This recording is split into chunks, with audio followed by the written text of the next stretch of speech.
The Lions, this matchup here, we wanted to pick one or two players on the offensive side of the ball and the defensive side of the ball. And brother, I put it in here to where you can go either way with this, and in the chat too. When we're going to do offense first. Start dropping the offensive players that you think, one, need to step up and have a big game, or that they will have a big game. So either one, because if they need to, you're hoping that they will do it anyways. Oh, yeah. So make sure you guys throw that in the chat. Start dropping them now. Do you want to go first, brother? I would love to go first. Okay. Because I'm going to pick the same guy that I picked. I don't know if we did one or two last week, but he was my number one last week. But I'm getting him again for a different reason, completely different reason. Okay. That is Jahmyr Gibbs. And that's Jahmyr Gibbs in a wide receiver position, in a catching the ball out of the backfield type of role. This Bears defense, I sort of hinted at the segment before. These linebackers, Tremaine Edmonds, if he's playing, TJ Edwards, they're very good at stopping the run, but they're not so great at defending running backs out of the backfield. I think I got some stats here. They're ranked like 31st in the league against running backs in the pass game. So I think this is a great opportunity, especially if David Montgomery's getting the ball running up the middle, or whatever the game plan is to get him his 30 to 40 carries on his old team. Who knows? He's not going to get 30, but they're going to feed David Montgomery. I think this is a time for Jahmyr Gibbs to break out in the slot. Outside. Okay, I'm going to follow that up because my number one that I had here, I actually just went David Montgomery.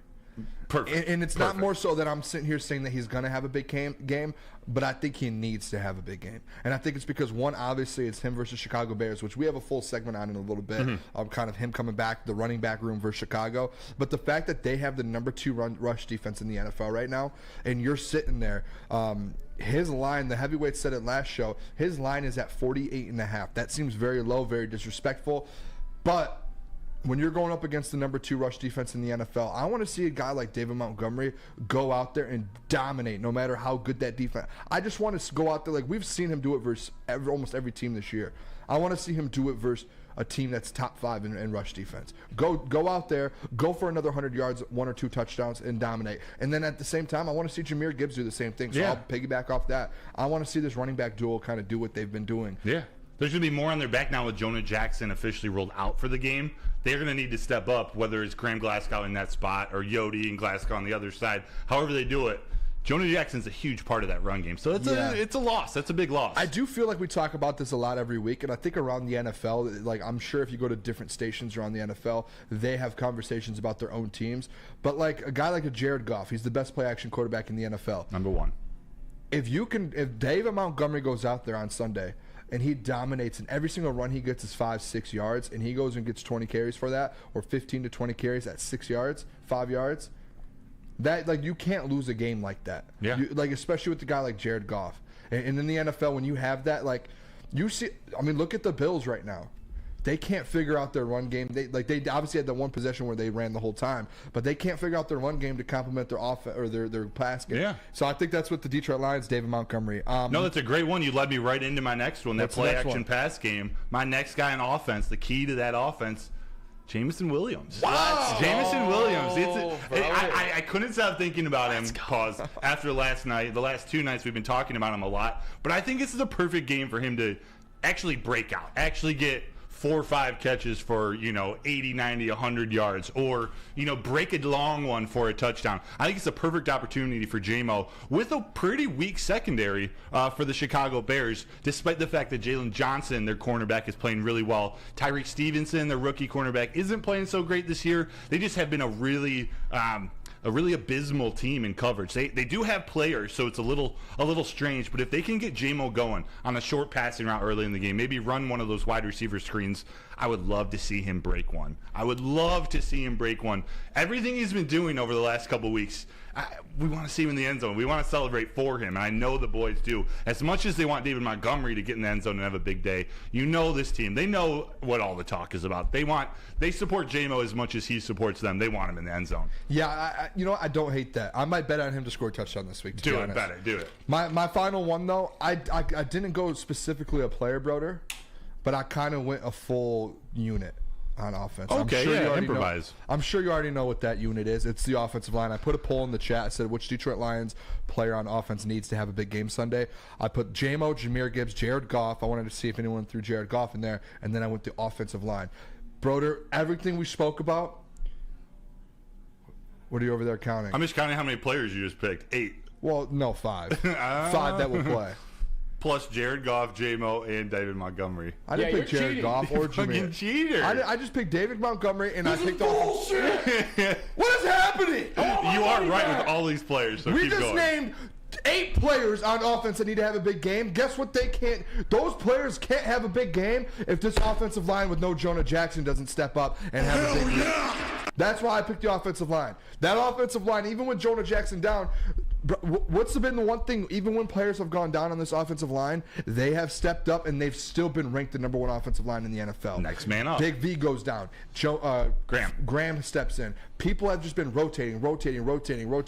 Taylor's down. Jonah's down. Rotating. And guess what happens? They're still a top 5 offensive line. Just continue to do that Sunday. You're going up against the #2 defense or rush defense in the NFL. I know they might not have played people, but they have like 4 or 5 dudes that can run the ball, and they could go off for any of those guys could go off for 100 yards on Sunday. If you go out there and the offense, all right, I said it opposite. I'm sorry. I know what you meant though. Yeah, so you have to be able to do that. So God Hates Cowards just told me, Broder, tell Ben to work on the over 70-yard plays in the game plan. Yep, I will. Actually, can I? Broder, just gonna double down real quick, Boone. Double down on me, dude. On the J-Mo being such an important piece to this game, because if you get him going early, the safeties are going to be super far back. You know, they're not going to be up in the box, so it'll allow us to run the ball like we want to and just push the ball down their throat. Facts. Pause. You know what? Wild right now. You guys are addicted to J-Mo, man. That time. I'm just kidding. Dude. I'm sitting in this chair right here, man. This flannel chair really put something in me, man. What about the defense? Why do you guys keep talking about J-Mo? I'm sorry. Loud noises. I love Lamp. All right, defense. Who do you got? I got 2 rookies. Oh wow, I've got no rookies. You go first then. All right, first I'm going to start it off. Who needs to have a big game? I'm sure we can all agree on this. Count of 3. Who do you think the #1 is? Ready? 1, 2, 3. Aiden Hutchinson. Yep, Aiden Hutchinson. Predictable. We just become best friends. Yeah. Aiden Hutchinson has to have a big game. He is 1-1, 1A. He is above everyone else right now to where it's like you need to step up. I want to see you go out there and get 2 sacks. Go get a forced fumble. Go just dominate Justin Fields coming off an injury. Go dominate this run game. Don't let Justin Fields get anything on your side of the ball. Put pressure on him and dominate. Last year versus the Bears, he had 12 tackles, 1.5 sacks, a forced fumble, a fumble recovery, and an interception. Was this the one where he's just standing on the side? Oh, no, that was... It was at halftime standing on the sideline. Yeah. I did a video. The Bears Twitter put it out during training camp, a video of Justin Fields throwing the ball in practice. And then I cut it and timed it up with Hutch doing it. Perfect. It blew up. It had hundreds of thousands of views, and it was just all Bears fans like, "Oh, you do." I was like, yeah, you guys are losers. Stat game. You're about to get back-to-back #1 picks. My #1 on defense, my #1 rookie on defense. Well, #1 player, but he happens to be a rookie. I don't know if it's going to be defending Cole Kmet tightly, DJ Moore in the flats, or running back coming out of the backfield. But I think Brian Branch needs to have his comeback game, his reawakening on this team. He is playing so good at the beginning of the season, got hurt, and he's sort of slowly come back. He's made some good plays, but he hasn't been that difference maker that we saw him earlier in the season. So I think Brian Branch, this is a good game for him to be all over the field. When you got a mobile quarterback like that, just weird things happen, and having someone like that in that nickel spot, I think it's huge. I wanted to go Brian Branch. I went him last week. But you didn't. Yeah, and I didn't. But guess where I'm going this week? I'm not doubling down. Going Kirby. I'm going with Kirby. the other safety. 2 straight It's a good one. interceptions. Last the couple times, if you go look at Justin Fields' interceptions, typically, I know I'll be like, oh, it's a safety. Yeah, he's a secondary. But if you go watch some of them, I think it's a perfect spot for Kirby Joseph to get his 3rd straight in a 3rd straight game. I think it happens. Aaron Glenn spoke about it, and with these secondary players, to where when you're hot like this, everything comes together. You can see the ball, you can feel it, like you know exactly where it's going to be, and that's where we saw Kirby last year when he started getting hot and he started getting turnovers. It just kept happening, and I think right now he's finally gotten that groove. I think he has a huge game on Sunday. I think you see another Kirby Joseph interception. I think you might see 2 takeaways from the Lions. I would love that Sunday. I would love that. Shane Daniels said I'm going with Cam and Jerry. Those are great ones too because of those wide receivers. I think we talked about them yesterday. And them being able to tackle, so there aren't yards after catch. They've been very good. Tackling cornerbacks, very good in the run defense and tackling receivers, not letting them get too many yards after catch. So just making sure that they don't catch the ball like Keenan Allen last week. Before we go to break, how about before I get my last one? Oh yeah, give your last. How much did you do? You just did one. I was just talking about Shane Daniel, my guy. Oh, okay. I thought that was your second one. No. I got a different guy. I just keep seeing this comment in here, and I just want to address it really bad. Go for it.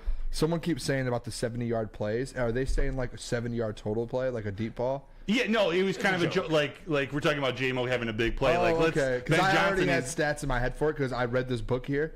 And this book in there says that the Detroit Lions right now, if you guys didn't know this, they are the most explosive offense in the NFL. They are the best offense in the NFL. You would think the Dolphins are. The Detroit Lions lead the NFL in plays 20 or more yards. They lead the NFL in 20-plus or more yard touchdowns. Like, they are the most explosive offense in the NFL right now. And that's partly I why don't think anyone realizes that. That's partly why their red zone statistics aren't so great. They punch it in from outside the red zone. But that doesn't mean it's not important. I just wanted to, I didn't know if that was a real comment, but that's a great point. Yeah.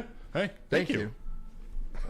Did we just become best friends? Yeah, I think we did. Yeah, thanks for giving me a Coke. My last one, I'll be really quick because we got to get to break. We're talking about this run defense for the Lions, shutting down, making sure that they're running backs, making sure Justin Fields doesn't break it open. So I think Jack Campbell is going to be huge for this game. This is why they drafted him. That sideline-to-sideline ability, also that old-school linebacker coming right up the middle. I think it's the time, hey, Brian Urlacher who?